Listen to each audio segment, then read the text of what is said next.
నమస్తే, welcome to BCN news. ఈ రోజు వార్తలతో మీ ముందున్నది తేజస్విని. ముందుగా ముఖ్యాంశాలు. రెండో రోజు విజయవాడ సింగ్ నగర్లోని వరద ప్రభావిత ప్రాంతాల్లో పర్యటించిన సీఎం చంద్రబాబు బోట్లు ఎక్కడెక్కడ తిరుగుతున్నాయో మ్యాపింగ్ చేయాలని అధికారులకు ఆదేశం. దివంగత నేత వైఎస్ రాజశేఖర రెడ్డి 15వ వర్ధంతి సందర్భంగా జగన్ భావోద్వేగం. కుటుంబ సభ్యులతో కలిసి ఇడుపులపాయలోని వైఎస్ఆర్ ఘాట్ వద్ద నివాళి.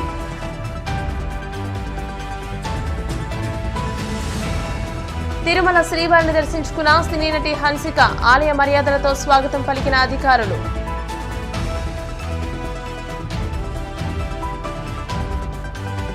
సత్వర న్యాయం అందించాలంటే కోర్టుల్లో వాయిదాల సంస్కృతి మారాలి. ఢిల్లీలో జరిగిన జిల్లా న్యాయ వ్యవస్థ జాతీయ సదస్సులో రాష్ట్రపతి ముర్ము. హెలికాప్టర్ల ద్వారా వరద బాధితులకు ఆహారం, నీళ్లు, పాలు అందజేయాలని సీఎం చంద్రబాబు ఆదేశించారు. రెండో రోజు విజయవాడ సింగ్ నగర్లోని వరద ప్రభావిత ప్రాంతాల్లో ఆయన పర్యటించారు. వరద ప్రాంత ప్రజలకు అందుతున్న సహాయక చర్యలపై ఆయన మీడియాతో మాట్లాడారు. 3 పూటల బాధితులకు ఆహారం అందించాలని ఉన్నతాధికారులకు సూచించారు. చిన్నారులు, గర్భిణులను పునరావాస కేంద్రాలకు తరలించాలని ఆదేశించారు. బోట్లు ఎక్కడెక్కడ తిరుగుతున్నాయో మ్యాపింగ్ చేయాలన్నారు.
ఫుడ్ పాకెట్స్ కానీ అవన్నీ వెళ్తున్నాయి. ఇంకా ముమ్మరం చేస్తున్నాం. ట్రాఫిక్ కూడా కంజెషన్ ఉంది, అన్ని రెగ్యులేట్ చేస్తున్నాం. చివరి ప్రాంతానికి కూడా వెళ్లాల్సిన అవసరం ఉంది. కొంతమంది పేషెంట్ కూడా ఉన్నారు, పిల్లలు ఉన్నారు, కొంతమంది ముసలోళ్ళు ఉన్నారు, వాళ్ళు కూడా తీసుకురావాలి. ఎవరు కూడా ప్యానిక్ రియాక్షన్ అవసరం లేదు. అందరూ ఓపిక పట్టండి. 1 గంట 2 గంటల్లో అందరం ఓపికగా ఉంటే ఇంకా తొందరగా పనులు అవుతాయి. అన్నీ చేస్తానని అప్పీల్ చేస్తున్నా. ఇక్కడే ఉంటా, కంట్రోల్ రూమ్ని యాక్టివేట్ చేస్తున్నా.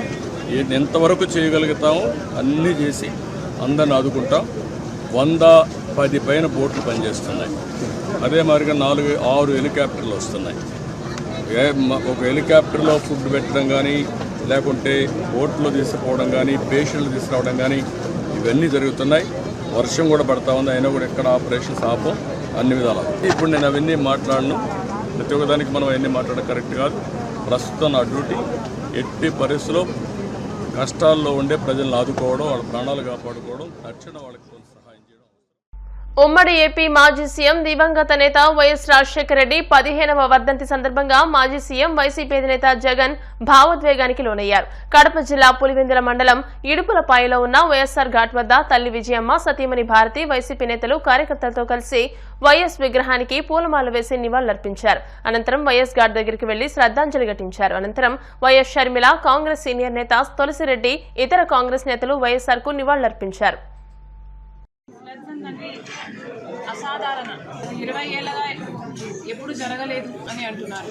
మరి ఇంత గొప్ప విపత్తు ఫోర్స్ చేయలేకపోయారా? ఫోర్కాస్ట్ చూడలేకపోయారా? వార్నింగ్లు ఇయ్యలేకపోయారా? ఇంత విపత్తు జరిగింది, మొత్తం అంతా కాపాడడం సాధ్యం కాకపోయినా, ఏమైనా వీలైనా ఆ మేరకైనా ఏమైనా ముందే చేసిండొచ్చునా? చంద్రబాబు గారు సమాధానం చెప్పాలి. ఇంత గొప్ప విపత్తు వస్తుందని ప్రజలెవరూ ఊహించలేదు. కాబట్టి వాళ్ళకు అండగా నిలబడాల్సిన అవసరం ఉంది. కేంద్ర ప్రభుత్వానికి కూడా నేషనల్ డిజాస్టర్ రిలీఫ్ కింద ఏది అవసరమైతే, బలగాలైతే ఏమీ లేకపోతే రిసోర్సెస్ అయితేనేమి ఆదుకోవాల్సిన అవసరం ఉంది. కాంగ్రెస్ పార్టీ తరఫున ప్రతి కాంగ్రెస్ కార్యకర్త, ప్రతి కాంగ్రెస్ నాయకుడు ప్రజలకు అండగా నిలబడతామని మాటిస్తున్నాం. మేము ఏ మేరకు సాయం చేయగలిగినా ఆ మేరకు చేస్తాం. అందరూ విల్లింగ్గా ముందుకు రావాలి, ఆదుకోవాలని మరొకసారి ఈ సందర్భంగా. వాయుగుండం కళింగపట్నం సమీపంలో తీరం దాటింది. ప్రస్తుతం వాయుగుండం వాయువ్య దిశగా పయనిస్తోంది. ఉత్తరాంధ్ర మీద ఆవరించి బలహీన పడనున్నట్టు వాతావరణ శాఖ వెల్లడించింది. వాయుగుండం ప్రభావంతో తెలుగు రాష్ట్రాల్లో భారీ వర్షాలు కురుస్తున్నాయి. చాలా ప్రాంతాల్లో నదులు, వాగులు, వంకలు పొంగి పొర్లుతున్నాయి. ఏపీ, తెలంగాణలోని పలు జిల్లాలకు రెడ్ అలర్ట్ కూడా జారీ అయింది. రోడ్లపై వరద నీరు చేరడంతో వాహనదారులు ఇబ్బందులు ఎదుర్కొంటున్నారు. ఏపీలో పలు రైళ్లను రద్దు చేశారు. లోతట్టు ప్రాంతాల ప్రజల్ని అధికారులు అప్రమత్తం చేస్తున్నారు.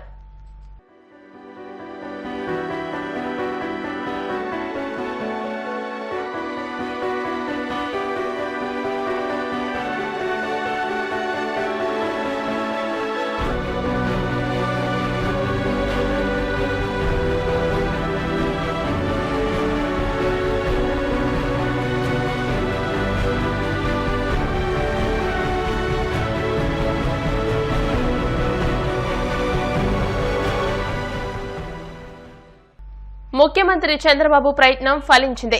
విజయవాడకు పవర్ బోట్స్, ఎన్డీఆర్ఎఫ్ బృందాలు చేరుకున్నాయి. నిన్న కేంద్రంతో చంద్రబాబు సహాయక చర్యల విషయమై మాట్లాడారు.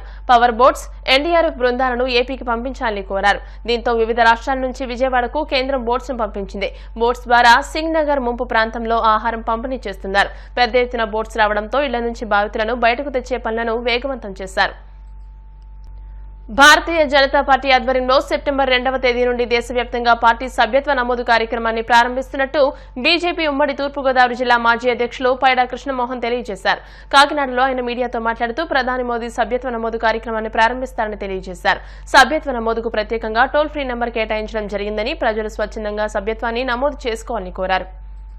సెప్టెంబర్ 2, 2024 నుంచి సభ్యత్వ నమోదు కార్యక్రమం మళ్ళా ప్రారంభమవుతున్నది కాబట్టి మనం అందరం చురుగ్గా పాల్గొని పార్టీని బలోపేతం చేయడానికి మనందరం సాహసించాలని చెప్పి కోరుకుంటున్నాను. ఇవాళ రాష్ట్రంలో కూటమి ప్రభుత్వం వల్ల, ముఖ్యంగా భారతీయ జనతా పార్టీ మోడీ గారి ప్రభుత్వం వల్ల అటు పోలవరం అవుతేనేమి, అమరావతి అభివృద్ధి అయితేనేమి విరివిగా నిధులు ఇచ్చి రాష్ట్రాన్ని అభివృద్ధి చేయడానికి కృషి చేస్తారన్నారు. ప్రజలందరికీ తెలిసింది. ప్రజలందరూ కూడా బీజేపీ పట్ల సంతోషంగా ఉన్నారు. ఈ సభ్యత్వాన్ని ప్రథమంగా తీసుకుని దీని గురించి మనం అందరూ పాటుపడి సభ్యత్వాన్ని బాగా చేసి పార్టీని బలపరచడానికి తీవ్రంగా ప్రయత్నిస్తారని చెప్పి ఈ అవకాశం ఇచ్చిన మీకు కృతజ్ఞతలు తెలియజేస్తున్నాను. ప్రతి ఒక్కరు కూడా బీజేపీని అభిమానించి, ఆనందించి, నమ్మకం పెంచుకుని మన దేశం ఒకప్పుడు ఏ స్టేజ్ లో ఉండేది, ఈ వేళ ఏ స్టేజ్కి తీసుకెళ్లింది ఒక బీజేపీ, ఒక నరేంద్ర మోడీ వల్ల ఎంత అవుతుంది మనకి. ఒక రాష్ట్రపతి, ఒక ముర్ము గారిని మీరు ఊహించుకోండి, అర్థం అవుద్ది. దాన్ని బట్టి ఇంక మేము ప్రతిదీ మీకు చెప్పక్కర్లే. ప్రతి ఒక్కరు కూడా ఈ బీజేపీకి 8800002024 మిస్డ్ కాల్ ఇచ్చి, మీ డేటా అంతా అందరూ ఇచ్చి, మీరు బీజేపీకి ఒక మిస్డ్ కాల్ ఇవ్వండి. మీ ఆనందాన్ని పొందండి. మన దేశాన్ని మన సురక్షితంగా మనం కాపాడుకుందాం. మన దేశ రక్షణే మనకు. దేశం కోసం, దేశ రక్షణ కోసం పోరాడేవాడే బీజేపీ నాయకుడు, బీజేపీ కార్యకర్త. దీన్ని ప్రతి ఒక్కరు కూడా దీన్ని వినియోగించుకోండి, ఆనందించండి, ఆనందపడండి. భారత్ మాతాకి. సెప్టెంబర్ 2, 2024 సెప్టెంబర్ 2 మన దేశంలో పెద్ద పండుగ వాతావరణం చేసుకోవాల్సిన రోజు. ఎందువల్లంటే బీజేపీలో సభ్యత్వాలు నమోదు చేసుకునే రోజు. తర్వాత వెంటనే రాష్ట్ర నాయకులు, జిల్లా నాయకులు, కేంద్ర నాయకులు చేసుకున్న తర్వాత సాధారణ కార్యకర్తలు అందరూ నమోదు చేసుకునే టైం కాబట్టి సెప్టెంబర్ 2 సాయంత్రం నుంచి సభ్యత్వాలు నమోదు చేసుకోవచ్చు. దేశంలో ప్రగతి అనేది ఉంది అంటే అది కేవలం బీజేపీతోనే. బీజేపీ మన దేశాన్ని ప్రపంచంలో ఎన్నో స్థానం తీసుకెళ్ళిందో మీ అందరికీ తెలిసిందే. మీరందరూ కలిసి బీజేపీలో సభ్యత్వం తీసుకోవడానికి ఈ నెంబర్ కాల్ చేసినట్టయితే ఒక లింక్ అయితే వస్తుంది. మీ డేటాని పొందుపరిచిన తర్వాత మీరు అందులో సభ్యత్వం పొందవచ్చు. దయచేసి బీజేపీని బలపరుద్దాం, దేశ సురక్షని చాటుకుందాం. ఇటువంటి అభివృద్ధి చేస్తున్నటువంటి గొప్ప ప్రధానమంత్రి నరేంద్ర మోడీ గారు భారతీయ జనతా పార్టీ నాయకత్వంలో ఎన్డీఏ ప్రభుత్వం అందిస్తుంది. మిత్రులారా, భారతీయ జనతా పార్టీ నుంచి ఏదైతే ప్రధానమంత్రి నరేంద్ర మోడీ గారు ఉన్నారో వారి చేతుల్ని బలోపేతం చేద్దాం. మనం కూడా భారతీయ జనతా పార్టీలో సభ్యత్వం తీసుకుని సగర్వంగా మోడీ గారికి బాసటగా నిలబడదాం. పశ్చిమ గోదావరి జిల్లా భీమవరంలోని వీరమ్మ పార్క్ని ఆనుకుని ఉన్న కరెంట్ ట్రాన్స్ఫార్మర్ వద్ద కొన్ని ఆవులు పచ్చగడ్డి తింటున్న సమయంలో పేలుడు సంభవించింది. ఈ ఘటనలో ఓ ఆవు చనిపోయింది. విషయం తెలుసుకున్న గోరక్ష అధ్యక్షులు సుంకరదాసు ఘటనా స్థలానికి వెళ్లి అధికారులకు ఫిర్యాదు చేశారు. అనంతరం చనిపోయిన ఆవుకు అంత్యక్రియలు నిర్వహించారు. పెద్ద మసీదు దగ్గర ఒక ఆవు ట్రాన్స్ఫార్మర్కి అంటుకొని కరెంట్ షాక్ కొట్టి చనిపోయింది. ఎందుకంటే అక్కడ పచ్చగడ్డి అవన్నీ ఉండడం వల్ల తినడానికి వెళ్లి ఆ ట్రాన్స్ఫార్మర్కి అంటుకున్న వెంటనే అది పెద్ద భారీ ఎత్తు మంటలతో సంభవించి చనిపోయింది. ఎందుకంటే అది అర్ధరాత్రి జరిగిన సమయం. అక్కడ ఉన్న సీసీ కెమెరాలో కూడా మేము చూడడం జరిగింది ఇది ఎలా చనిపోయిందని. దయచేసి ఇవి రోడ్ల మీదకి రాకుండా సరైన చర్యలు అయితే తీసుకోండి. ఎందుకంటే అవి చాలా దారుణంగా చనిపోతున్నాయి. అది మంచి ఆవు యజమాని ఎవరో కూడా మాకు తెలియదు. దయచేసి ఆవు యజమానులకు కూడా చెప్తున్నాను, మీరు రోడ్ల మీదకి ఆవులను వదిలితే ఇలాగే చనిపోతాయి తప్ప వాటికి ఏమీ రక్షణ ఏమి ఉండదు రోడ్ల మీద. దయచేసి వాటి గురించి అర్థం చేసుకోండి. మున్సిపాలిటీ వారు కూడా దీని గురించి త్వరగా చర్యలు తీసుకొని వీటికి శాశ్వత పరిష్కారాన్ని చూపించమని కోరుకుంటున్నాము. ఇలా గుణపూడి శ్మశానానికి వచ్చి ఆవుని అంత్యక్రియలు అయితే చేయడం జరిగింది. ఇలా తరచూ చేయడమే సరిపోతుంది. ఎందుకంటే వీటికి తగిన భద్రత అయితే రోడ్ల మీద లేదు. దయచేసి మున్సిపాలిటీ వారు, జిల్లా కలెక్టర్ వారు వీటి గురించి ఆలోచించవలసిందిగా కోరుతూ సెలవు తీసుకుంటాం. ఇప్పుడు కాసేపు ప్రకటనలు.